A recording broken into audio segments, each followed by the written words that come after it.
The easiest way to understand this is that medications are chemicals. I always try to emphasize that point because I think that the pharmaceutical industry is so powerful and they've done an aggressive job at making us think of medications with this halo around them. Now, medications are important, but at the end of the day, they're synthetic chemical compounds. Somebody get this guy some help!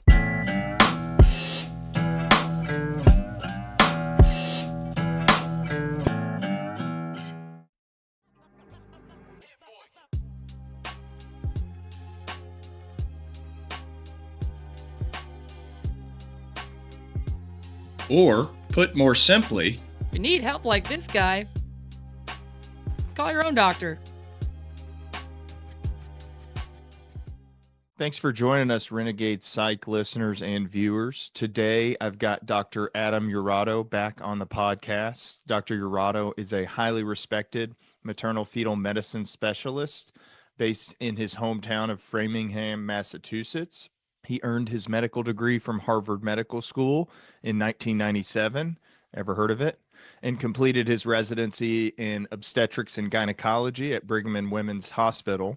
He further specialized by completing a fellowship in maternal fetal medicine at Tampa General Hospital, currently serves as the chief of maternal fetal medicine at Metro West Medical Center in Framingham. He also holds an assistant professorship at Tufts School of Medicine.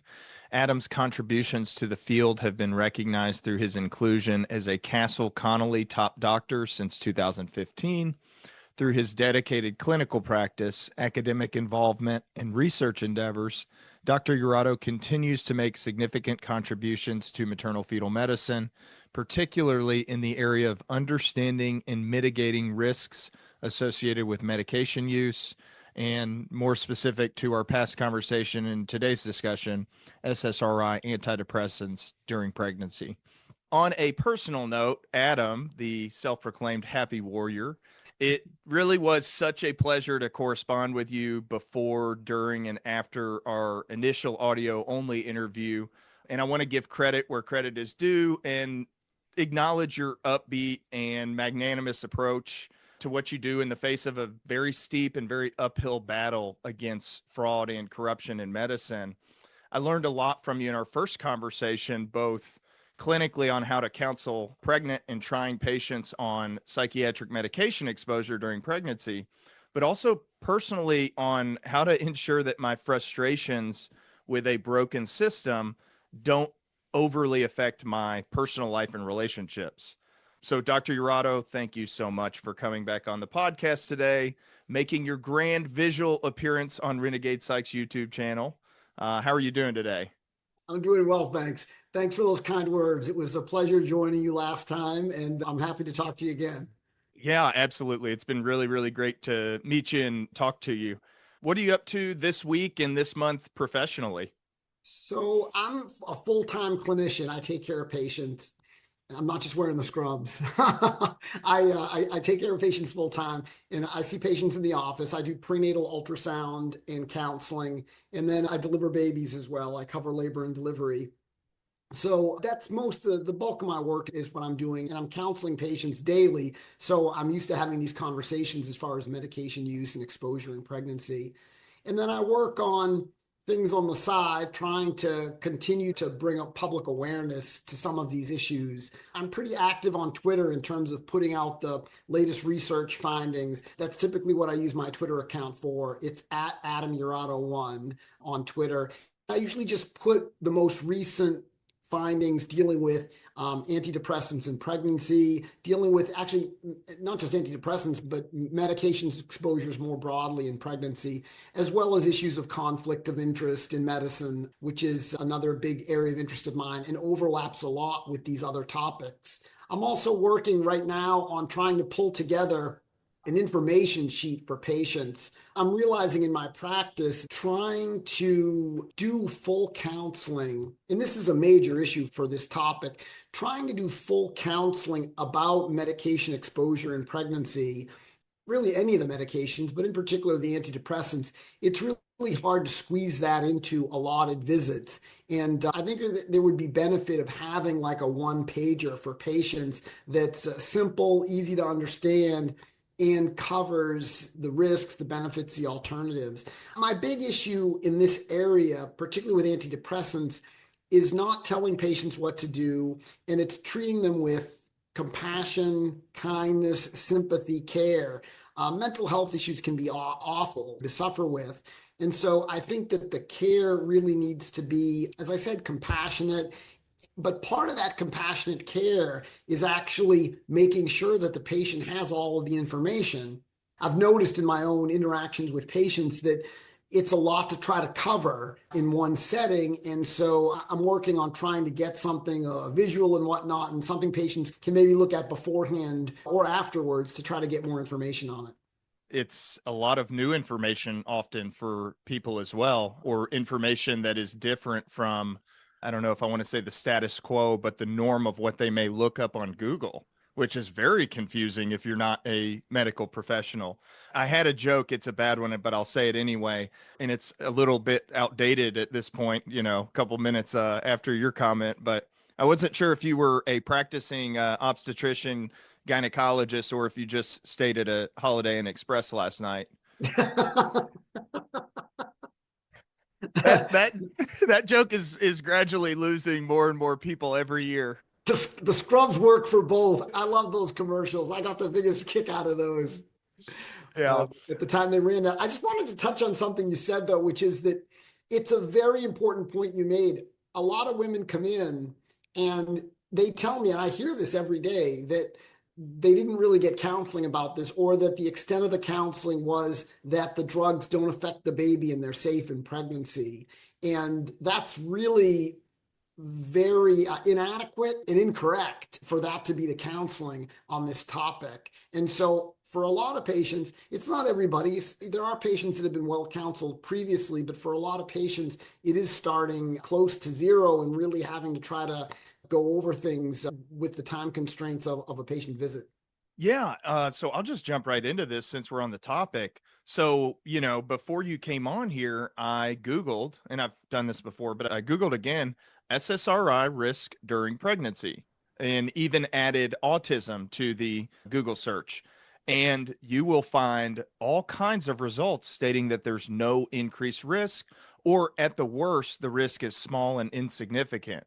This is including research by Mass General, by Kaiser Permanente, supported by Roy Perlis, a psychiatrist at Harvard, who, by the way, also recommended very publicly that we make SSRIs over the counter, Yes. neglecting to mention in his article all of the pharmaceutical funding he has received from SSRI makers, including, but not limited to, AstraZeneca, Bristol Myers Squibb, Eli Lilly, GlaxoSmithKline, Pfizer. So I know that he's kind of full of shit because of the background information, but our patients don't know that. A lot of our colleagues don't know that. They look and they see somebody who is in a position of educational and intellectual authority. How do you discuss your findings on the risks of SSRIs during pregnancy with skeptical or unknowing patients or even colleagues? Yeah, I think it's important to try to boil it down and make it simple for people.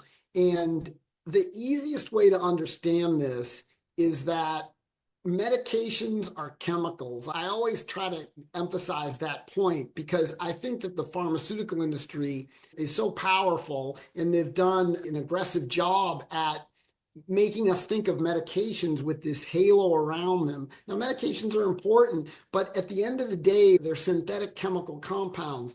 What I mean by synthetic chemical compounds are they're manufactured in a chemical manufacturing facility. They're not naturally occurring. Sometimes I say it's a chemical compound and people say, well, water's a chemical compound, but that's not what I'm talking about. When people say, be careful, there's a chemical spill over there, you don't expect to find a puddle of water. We're talking about synthetic chemical compounds. So medications, what we call medications, are synthetic chemical compounds. And chemicals have consequences. That's my sort of catchphrase. They're going to have chemical effects. If you just step back and look at this field, people have to realize that The science is clear on this. There's scientific agreement on a couple of points, which if you understand point 1 and 2, you'll understand this area. So point 1 is that serotonin plays a crucial role in the development of the fetal brain. Nobody argues this. If you brought in a bunch of scientists to your show, a bunch of embryologists, a bunch of neuroscientists, nobody would disagree with that. They would all say serotonin plays a crucial role in the development and the functioning of the fetal brain. So that's point 1. That's well established. Nobody's arguing that. Pharma's not arguing that. Nobody's arguing that. Point number 2 is that these medications, the antidepressants, in particular the SSRIs, the SNRIs, these alter the serotonin system. Nobody disagrees with that point as well. In fact, that's what pharma is saying. Pharma says these chemicals alter the serotonin system. And so if you just take point 1, which is that serotonin plays a crucial role in the development and function of the fetal brain, and number 2, that these drugs alter the serotonin system, then the conclusion is that the drugs, when taken during pregnancy, will alter fetal development. They have to, if points 1 and 2 are correct, which they are, which everybody scientifically agrees with. So we all need to agree on these things and recognize them. These drugs are chemicals that the moms are taking. They're going into the mom, they're crossing over into the baby, and they're going to alter fetal development. So that's the basic science or the theoretical framework. Then when people study it, they study it with some basic science tools, the effects on neurons of the drugs. They study it looking at animal studies. And all of these results basically line up showing that the antidepressants, the SSRI, SNRIs, are having an effect on the developing brain. We see it with the basic science. We see it with the animal studies. When you get to human studies, it gets murkier, not because the effects aren't there, but because it's harder to study. And so what people will do is they'll often take large databases. There's problems with database studies because many of the women, for example, in a large database study, many of the women that they label as taking an antidepressant because they got a prescription, they're actually not taking it. And I know this clinically because I see this every day in my office. They came in, they were complaining of depression or anxiety. Their doc gave them a prescription. They may have even filled the prescription, but by the time they get to me and I ask them about it, they're not taking it.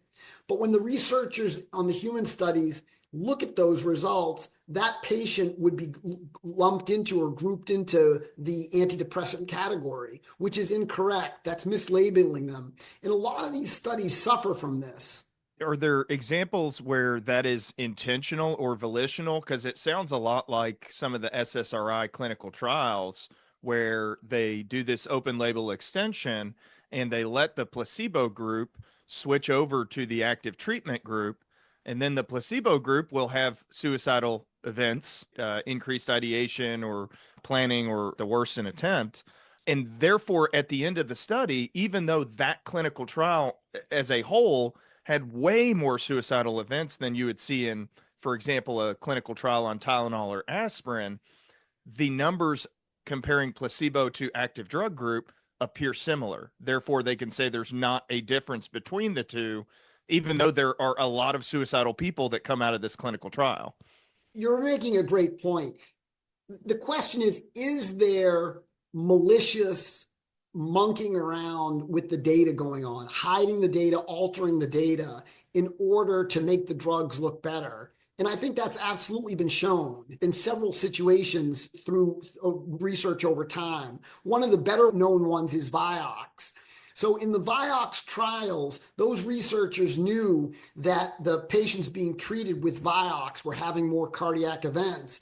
And from my understanding of that, they basically just took them out of the data set or didn't code them as cardiac events in order not to show a cardiac problem.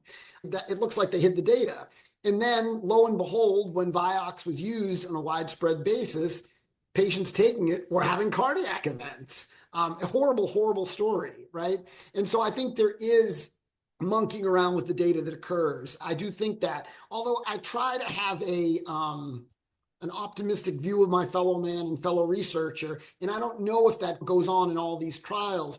In many of them, though, there's misclassification, as I was saying. But the other big thing that keeps happening again and again on these large human studies is that what they do is they almost all find an effect. If you take a group that's using SSRIs in pregnancy and you know they're using it and they're using it regularly from start to finish and compare it with a group that's not, that group that's using virtually always has worse outcomes.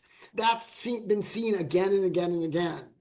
But then what the researchers do is say, but we have to account for what's called confounding by indication, which is that they could be having worse outcomes because of their depression, the reason for taking the drug, not because of a drug effect itself. And so then what they try to do is go back into the data set and correct and correct and correct. And they'll do that often until the harms are washed out. And then they'll report a result saying there was no harm from the drug. So we see this again and again in the human studies in this field. They try to correct for what they call confounding by indication until they get it down to where it looks like there's not a problem. There's a joke we say all the time that epidemiologists and researchers in these large studies, they can torture the data until it gives them what they want. And that's often looks to me what occurs here. But if you just step back and say, guys, don't torture the data yet, just let it speak for itself. The SSRI treated group or the antidepressant treated group virtually always does worse. And the kids virtually always do worse. And the reason for that likely is because they've got an ongoing chemical exposure during the pregnancy. When you make this confounding by indication argument, you're essentially taking the issue of the chemical exposure off the table, which is absurd. The other thing is that if you look at the basic science and you look at the animal studies where they're not depressed, where there's no confounding by indication, if you give half the animals, half the mice, half the rabbits, half the rats, the antidepressants and the other ones not, the ones that get the antidepressants do worse. When that happens with mice, we say clearly the SSRIs are having a chemical effect and worse outcomes in that group of mice. When we do the same thing in humans, we say that it's happening in humans as well, but it might be the depression that's causing it in the humans and not the chemical effect. That doesn't make any sense. It doesn't make any sense at all to look at the data that way. You read my mind because I was going to ask about that very factor there. And I just want to point out, I certainly do not think that everyone on the pharmaceutical research side has malicious intent. And I think that there is a lot of good research that gets done, but there is some malicious intent. That's clear through the historical examples of this and the information that comes out, months or years after the fact. I think there's some ignorance that takes place. And then I do have some compassion for some researchers who maybe feel like they're kind of pushed up against a wall and they may just be trying to do what's right for them and their families. I get that. It still pisses me off, but I understand on a human level why some of these things happen. I think that what happens is that there's sort of a conventional wisdom that researchers want to get the result on. And the conventional wisdom in this area, which has been shaped by pharma, but the conventional wisdom is that mental health is important. We want to treat women compassionately. The medications that they're taking, the antidepressants, are going to regulate the mom. By improving how the mom is doing, that creates a better environment for the pregnancy. And this is what they're putting out there. Right. And I don't agree with those sentiments, but that is what they're putting out there. Absolutely. And this is what they're hoping. So researchers then, when they go to these data sets, I think are hoping to find this. And I don't think they have a malicious intent. I think that they're, to some extent, wishful thinking, hoping to find. It would be great in a sense if we could find these magic pills that don't affect mom, that don't affect baby, make everything better. And so I think that there's a push in the field to come up with these results and research just because of people's own goodness and wishful thinking. But there's clearly also a profit motive. And that's the other thing that pushes this, which is that if you can get a result showing that the drugs are safe, it means that women of childbearing age won't have hesitations about being on them. And women of childbearing age, women in general, are a huge market for antidepressants and other psychiatric medications. And so if you just look at the advertising, a lot of the advertising over the years has been women of childbearing age. And so I think that's definitely playing into it, which is that there's this feeling the researchers understand what results are going to be suitable for the pharmaceutical industry. And, I'm at a place where I have all the compassion in the world for my patients or for patients struggling with this because they are getting a lot of bad information on this topic. One thing that I struggle with, though, is having that same compassion for colleagues.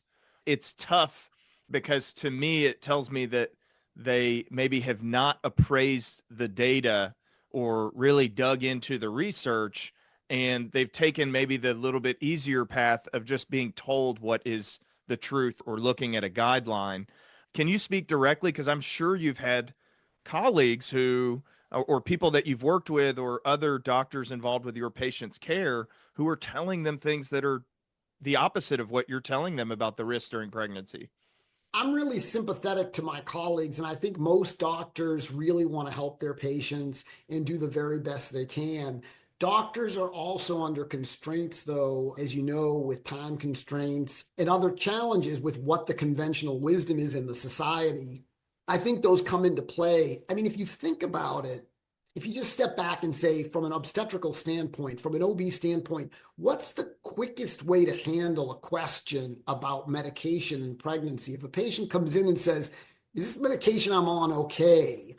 It's a much quicker visit to say, yes, it's completely fine. You'll do better on it. Your baby will do better. That's like a short 5-second answer, and you can move on. It's a much harder path to follow when you say no, that you start drilling into this and what the issues are. I can tell you, because from personal experience, that's a much longer visit and much more challenging visit to go through with the patient, to really drill into what are the effects of these drugs? What does the science show? What are the risks? What are the potential benefits? When you take that route, it makes it much more difficult. And this isn't to say that my colleagues are lying to their patients. It's just that over the years, as I said before, a conventional wisdom around these medications has developed in society and in medicine. And it's been funded, and it's been certainly a pharma-influenced conventional wisdom. This conventional wisdom, as I was saying earlier, that they're safe, they're effective, good for mom, good for baby. And that has permeated the field because that's the general thinking, and also because from a practical standpoint in the office, that keeps things moving as well. One time I gave a lecture to the fellows and the residents and the med students when I was back at Tufts, and one of the fellows at the end of my lecture, I might have told you the story last time we talked, she said, if I did this, I would never get through my day. And she was expressing something I think a lot of the clinicians in the room were feeling. Like, if you start drilling into this with the antidepressants or even with other medications, these possible chemical effects, etc., you've just created for yourself a much more difficult day than if you give the short sort of pharma conventional wisdom on this, which is they're safe, effective, and lead to improved outcomes all around. Yeah, and I think part of that also reflects back on the length of the training and how much work people put into learning the appropriate information to pass all of their exams and nationalized tests. And then when you're faced with conflicting information, psychologically, it can also be difficult to allow that in. There can be a resistance like, no, I've worked so hard to learn this stuff. I've studied for so many hours that psychologically it can be hard to accept new information, even if it is very legitimate.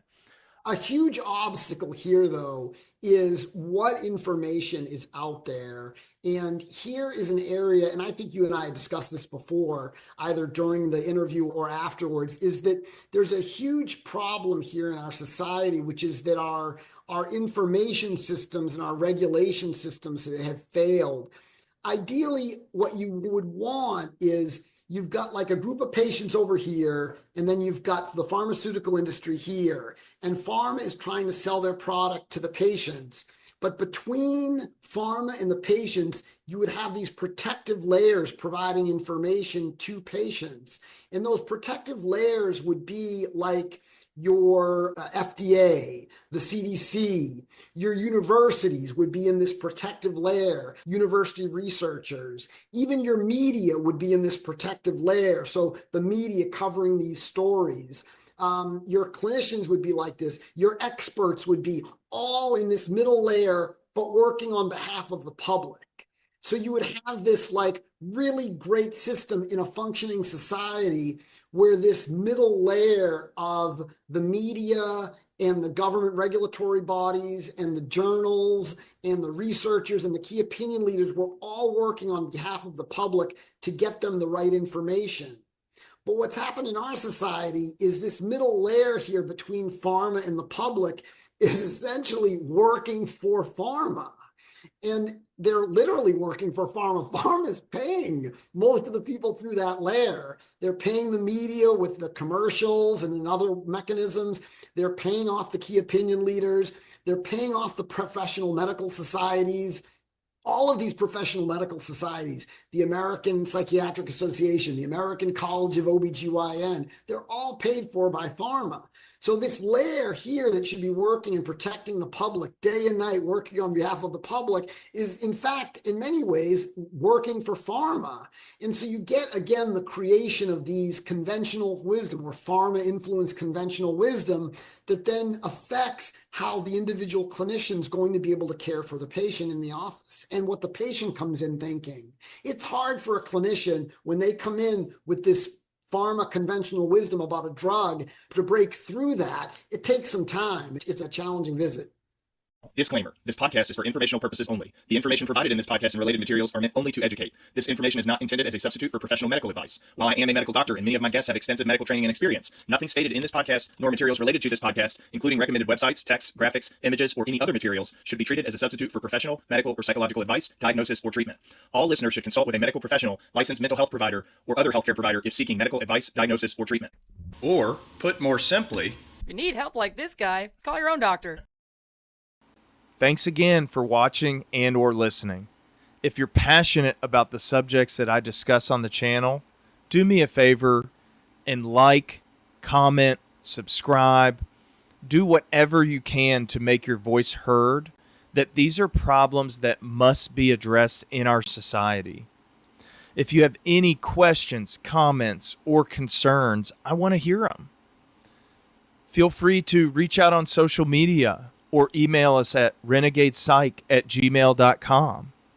And if you'd like to be a guest of the show, or you have a connection to somebody that you think would be a good guest, let us know. Thanks again for listening.